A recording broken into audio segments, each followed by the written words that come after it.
탄핵 심판 2차 변론, 앞서서 대통령의 법률대리인 서석구 변호사와의 인터뷰 들으셨습니다만 어제 그 헌법재판소에서는 여러분이 인터뷰로 들으신 것 말고도 정말 국민을 자극하는 발언들이 어마어마하게 쏟아졌습니다. 촛불 집회는 국민 민의가 아니다, 뭐 이런 말도 있었죠. 예수도 군중재판으로 십자가를 졌다, 이런 얘기도 있었고요. 민원을 들어주라는 유경수 여사 유훈을 따른 거다란 말도 있었고. 여러분 어떻게 들으셨습니까? 이분은 어떻게 들으셨을까요? 기독교 신자이자 우리 시대의 원로입니다. 한완상 전 부총리 연결을 해보겠습니다. 한 부총리님 안녕하세요. 예, 안녕하세요. 우선 10월부터 시작된 이 이른바 최순실 국정농단 사건 쭉 돌아가는 모습 어떻게 보고 계십니까? 먼저요. 국가 공권력의 최정점이 대통령이죠. 네. 이 대통령이 어떻게 자기 비선진을 위해 그 소중한 공적 권위를 사사롭게 활용했는지 가슴 아프게 눈여겨봤고요. 예. 또 대한민국의 최고 이 법정이 앞으로 어떻게 이 위법 행위를 정의롭게 대응하는지 눈부릅뜨고 볼 생각입니다. 어떻게 대한민국의 최고 법정이 이 사태를 풀어가는지 결론 내리는지 눈 부릅뜨고 지켜보신다고요. 예. 어제 2차 공판, 사실상의 이제 1차 공판이 있었습니다. 예. 탄핵을 이끈 촛불 민심은 국민의 민의가 아니다라는 말 외에 여러 가지 말들이 쏟아졌는데 우리 한완상 부총리께서는 어떤 말이 제일 마음에 걸리셨습니까? 이를테면 그게 촛불 민심이 진정한 민심이 아니라고 하는 주장을 듣고 이 사람들은 한국 사람인가?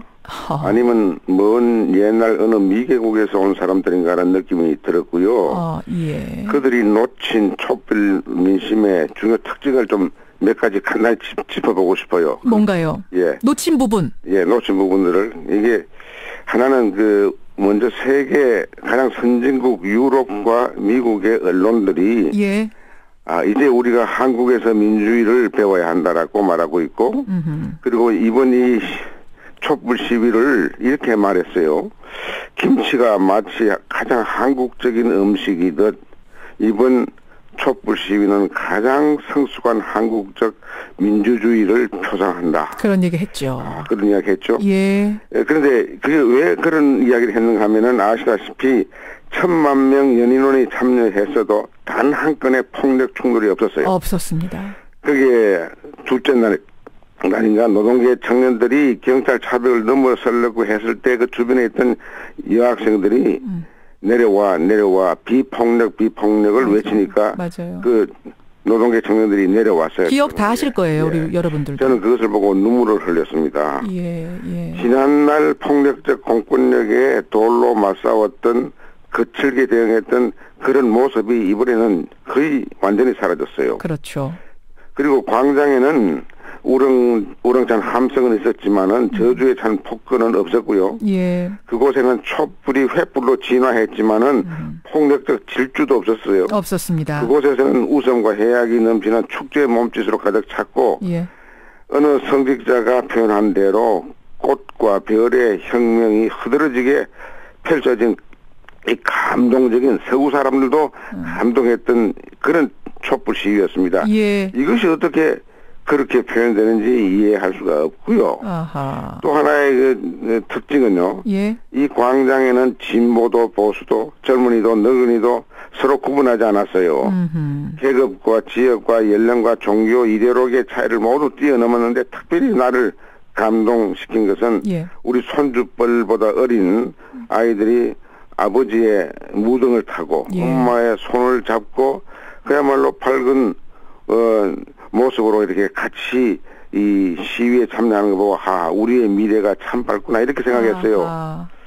그런데 이런 촛불은 조금 더 이게 깊이 있게 이야기하면은 가장 아름답게 진화된 한국적 집단지성, 예. 한국적 집단 감성이었어요. 예. 1,000만 명, 200만 모이면 그게 폭력이 나오게 되어 있습니다. 사회학 이 교과서를 보면요. 그런데 그것을 두고 지금 전혀 다른 해석이 서석구 변호사한테 나온 거 아니겠습니까? 네, 이건 촛불 민심 아니고 국민에 대한 선전포고다. 이 모습을 변호사들과 박 대통령과 박 사모 집단과 그들을 대리하는 사람 중에 일부가 두려워하는 것 같아요. 두려워요. 두려워하니까 색깔 공세를 하는 것 같아요. 색깔 공세를 씌워버리면 그래도 이제 그 이른바 색깔 공세에 동조하는 사람들의 여론은 모일 수 있으니까 두려워서 색깔 공세를 씌우는 것이다. 그렇죠. 말하자면 그럼 이분이 이제 법리적으로 굉장히 뛰어난 분들 아니겠습니까? 변호사인데 이게 지금 논리적으로 말이 안 된다는 걸 알면서도 어떻게 보면 색깔론밖에 씌울 게 없어서 색깔론으로 가는 걸까요? 원래 법리론이라고 하는 것이 예. 굉장히 유치할수록 그것이 색깔론으로 가게 되어 있습니다. 예수님을 죽였던 그 당시 법리론자들, 예루살렘 성전의 그 지배 세력들, 부패한 지배 세력들이 만들어 놓은 법리 이론이 이런 거 아닙니까? 예. 예수님이 세금 내는 거 반대한 반세 운동했다. 그랬죠. 그리고 예수가 스스로 국가 수괴 참칭을 했다. 예. 내라는 음모를 했다 이거죠. 내라는 음모. 그리고 신성 모독죄를 했다. 이건 지어냈거든요. 그렇죠. 팩트도 아니고 해석도 아니죠. 법률가들이 지어냈습니다. 예수를 죽이기 위해서. 그 죽이기 위해서 지어냈죠. 예. 그 모습을 지금 더 추악한 모습을 보는 것 같아요. 그리고 이 촛불 시민은 우리 김현정 행가도 보셨지만은 결코 그 연인은 1000만 넘어서도 박근혜 죽이라는 소리 없었어요. 예. 예수 죽이라고 했던 그 당시 군중과 달리 했다는 것이 그 박근혜 씨가 스스로 하야해라. 잘못한 것에 대해 처벌받아라였죠. 하야하고 퇴진해라. 예. 그것도 스스로 해라. 예. 이렇게 했지 폭력으로 죽이라는 말 한마디가 없었어요. 그렇죠. 그런데 대리인이 그렇게 이야기하는 건 나는 좀 정신이 좀 이상해졌다 생각이 됩니다. 바로 그 부분인데요. 예. 한한상 부총리님. 그러니까 대리인단이 뭐라고 했냐면 군중재판으로 소크라테스도 사형됐고 예수도 십자가를 졌다. 다수결의 함정으로 선동하는 여론에 의해서 민주주의가 지금 위험하다. 박근혜 대통령이 마치 십자가를 진 예수처럼 모함당하고 있다. 비유를 한 겁니다. 예, 내가 그 이야기를 듣고 참 기가 막힌 게 만약 그 사람이 크리스찬이 아니기를 바라는데 그 사람이 크리스찬이라 그러면 한국 기독교는 죽었습니다. 그런데 2000년 전 예수는 아시다시피 민간인이었고 사인이었습니다. 예. 그런데 그분은 철저하게 평생을 공인으로 살아서 우리들이 공생이라고 부릅니다. 예. 왜냐하면은 그분의 메시지는 공공적인 거였고, 물론이죠. 내 새끼를 먹여 살리라, 내 동생을 잘 돌보라 이런 게 아니라 아니었죠. 항상 가난한 사람, 헐벗은 사람, 병든 사람, 억울하게 감옥 가고 차별받는 사람, 그리고 병들어도 돈이 없어서 고치지 못하는 이들의 소위 지극히 적은 자와 지극히 이 가난한 자, 낮은 자, 약한 자. 내가 그 아픔을 동고했는 사인이면서 공인이었는데 예. 박근혜 씨는 최고 공인이었으면서 가장 추악한 사인의 이익을 도모를 했다. 이렇게 다른데 어떻게 예수를 거기다 갖다 붙입니까? 기가 막히셨어요. 예수를 이렇게 또 죽이는 거죠, 그 사람이. 한 번 더 십자가에 모독으로 또 한 번 죽이는 겁니까? 그렇죠. 예수를 2000년 동안에 감동적인 공공적인 생활, 자기를 비우고 자기를 갖추고 자기를 참 내놓았던 공인 중에 공인인 예수님을 예. 저렇게 해석함으로써 또 죽인다는 생각을 내가 한 겁니다. 예. 근데 한한 부총리님이 뭐 기독교인이니까 이 질문을 한 번 더 드립니다만 박 대통령이 예수에 비유된 건 이번 경우만이 아니에요. 지난해 새누리당 이정현 전 대표가 뭐라고 했냐면 새누리당 의원들한테 대통령 탄핵을 하라는 건 성경에서 예수 팔아먹은 유다가 돼달라. 베드로가 돼달라. 이런 얘기나 마찬가지다. 탄핵 찬성하는 비박계 의원들을 맹비난하면서 이런 얘기했습니다. 그러니까 이정현 씨도 교회를 다니는 모양이고 교회 다니는 사람들의 표를 얻어서 힘들게 자기 고향에서 여당으로 된 것 같은데 이것은 호남의 기독교인들을 모독하는 이야기입니다. 호남의 기독교인들을 모독하는 발언이다. 뿐만 아니라 대한민국의 기독교인들을 모욕하는 겁니다. 누가 가룟 유다이고 누가 예수인지 국민은 지금 다 알고 있습니다. 예, 알겠습니다. 아까 한 총리께서 서석구 변호사가 기독교인이라면이라고 물으셨는데 한 분이 답을 주셨네요. 홍성원님 청취자가 천주교인이시랍니다. 그분은. 예. 천주교도 기독교인이죠. 그렇죠. 넓게 뭐 크리스천이죠. 자, 그러면 이 부분은 어떻게 들으셨는지 모르겠어요. 박 대통령이 최순실 씨 부탁으로 특정 기업을 이제 지원하라고 재벌들한테 압력 넣은 부분 의혹 여기에 대해서 어제 대리인단이 뭐라고 했냐면 어머니인 유경수 여사의 가르침 때문이다. 어머니가 민원을 절대 소홀히 하지 말라는 유훈을 남겼기 때문에 그걸 따른 거라고 변론을 했습니다. 네. 이거 어떻게 들으셨어요? 아니 민원이라고 하는 것은 억울한 민원을 이야기하는 것이지 최순실 같은 민원을 이야기하는 게 아닙니다. 그 돈 많아 수천을 갖고 있다고 말려진 그런 사람의 민원은 민원이 아니고 예. 그것은 민원을 불러일으킬 사사로운 추악한 거래지요. 나는 그렇게 말했다면은 그래도 국민들이 좋게 생각하는 유경수 여사마저 또 한 번 죽이는 겁니다. 아, 유경수 여사마저 이거 좀 못 박는 일입니까?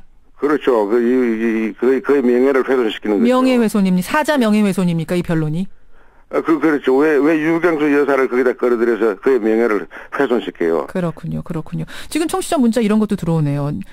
이렇게 민원을 들어주라는 유훈을 따라서 박근혜 대통령이 민원 들어준 거면은 제 민원도 들어줍니까? 요 문자 많이 오고, 그만 대통령직 내려놓으시라는 게 민원입니다. 이런 문자도 지금 들어올 정도로 많은 분들이 좀 이해하기 어려운 논리다라는 문자를 보내주고 계십니다. 부당한 권력에 의해서 억울하게 고통당하는 사람들의 민원을 이야기하는 것이죠. 예. 이미 치부한 사람에게 더 치부하라고 삼성을 불러서 말 사주라 이런 거 아니잖아요. 그래요. 그런 상식이 없는 사람들이 이 나라의 법을 이때까지 집행해왔다고 하는 것이 참 가슴 아픈 일이죠. 이 탄핵 심판 2차 변론 쭉 보시면서 이 박 대통령 대리인단의 인식, 태도 전반적으로 어떻게 평가하셨습니까? 이 대리인단의 지금 활동을 지금 초기니까 내가 뭐라고 할 수 없는데 초기부터 이렇다면은 예.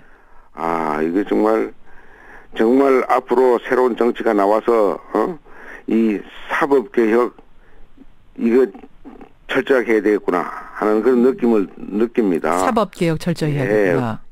특히 검찰이 지금은 검벌이 되지 않았어요. 체벌만 있는 게 아니고 검찰이 벌처럼 됐어요. 어허. 김기춘 씨 또 유아무개 쭉 보면요. 예. 검찰의 권한이 옛날 박 대통령 아버지 때는 예. 군사 장군들이 군벌을 형성해서 민주주의를 작살내더니만 그 다른 이 검벌을 통해서 문제의 숨통을 조이는 것 같아요. 그래서 이런 거 보고서 요담 정말 검찰 개혁 이게 한국의 사법 개혁을 해야겠구나 하는 생각을 합니다. 이제. 그 최순실 국정농단 사건으로 국민들이 정말 분노하고 상처 입은 채 새해를 맞았습니다. 예. 끝으로 시리에 빠진 국민들께 힘이 되는 말씀 한 말씀, 좋은 말씀 주신다면요. 짧게. 제가 득담을 할 수 있는 짝이 있는지 몰라도 이 촛불 시위를 통해서 한국인은 정말 계급, 지역, 성, 이념 관계없이 세계를 감동시키기 위해서 광장으로 몰려 나와서 국위를 크게 선양했습니다. 국위 선양을 했다고. 선양했죠. 네. 대한민국이 이렇게 세계 국위 선양한 적이 난 이게 처음이라고 생각합니다. 옛날 축구할 때 붉은 악마가 잘해서 하긴 했지만은 2002년 붉은 악마 이후에 이게 정치적으로 14년 만에 서구를 감동시켰는데 대통령은 거의 최고 공권력을 비선 사익을 위해서 오용하고 악용해서 국위를 심각하게 실추시켰습니다. 국민은 국위를 선양하고 대통령 국위를 실추시키는 이 가슴 아픈 현실을 외신을 통해서 확인하고 우리 스스로의 모습을 보고 확인하면서 저는 굉장히 사실 기쁘기보다 슬펐어요. 왜 이런 사람을 대통령을 뽑았느냐. 그런데 거기에 대한 반성이 없습니다. 그래서 제가 말씀드린 것은 이제 촛불이 광장에만 머물러 있을 것이 아니라 광장에서 계속 빛나야 하지만은 우리 삶 속에서 더욱 밝게 타올라야 하고 앞으로 국민들이 자기 삶 속에서 촛불을 계속 들어주시면은 우리의 미래가 밝습니다. 왜? 그 촛불에 참여한 사람 가운데 이렇게 이상한 과격한 좌파 이런 우파 이런 사람들보다도 정말 우리의 미래를 이끌어갈 어린아이가 아버지 어깨 위에서 엄마 할아버지의 손을 잡고 가는 그 모습, 그들이 배우는 것을 보고 내가 가능성을 본 것이죠. 그러셨습니다. 알겠습니다. 계속 어디서도 촛불의 정신은 세계 최고의 선진민족 국가임을 알리는 계기로 이 촛불을 올리자 이거죠. 한마디만 더 한다면 촛불은 자기 스스로 몸을 태우면서 빛을 발합니다. 그런데 우리나라 정치 큰 이 대통령 되고 싶은 사람 가운데 몸을 불살한다는 사람이 있는데 예. 별로 몸 불살아 본 적이 없는 사람들이 제 모여서 알겠습니다. 대연을 고기로 이 자기 자리 나눠 먹는 일에 이 정신을 쏟는 걸 보고 국민들 눈을 부릅뜨고 진짜 촛불을 그들에게 보여주시기 바랍니다. 몸을 불사르는 촛불. 오늘 눈 부릅뜨란 얘기를 여러 번 하셨어요. 국민들이 눈 부릅뜨고 지켜보고 촛불은 마음속, 우리 삶 속에서 간직한 채 한 해를 보내라는 좋은 말씀. 한한상 전 부총리님 오늘 귀한 시간 고맙습니다. 네, 감사합니다. 수고하셨습니다. 예, 한한상 전 부총리였습니다.